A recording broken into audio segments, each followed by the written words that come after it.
Okay, now we're going to learn how to insert architectural floor plans as external references into your site plan. So let's check the units of your architectural floor plan. It needs to be architectural in inches. That's typically what we use for architectural floor plans. And then say OK.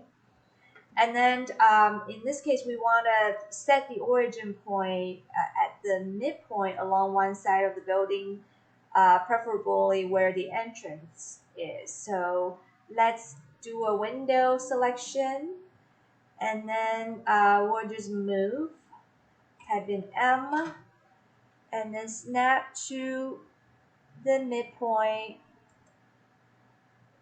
and then we'll move it to 0, 0, 0, which is the origin. Okay, now save this file, and then we'll go to our site plan and check the units here. Typically, we want to have it as engineering and feet, but that's going to require us to rescale this drawing. So in order to not crash the computer, I know many of you probably do not have a very fast computer. We'll just stick with decimal and feet for now. But in practice, usually the site plans are under engineering and feet. So we'll just stick with decimal and feet for now and say OK. And then we'll type in XREF to bring up the XREF manager, external reference manager.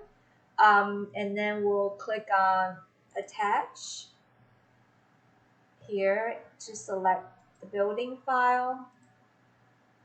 And then we'll specify the insertion point on screen and just keep the scale 1 for X, Y, and Z and say OK. Now we're going to click on the midpoint for the entry roof line.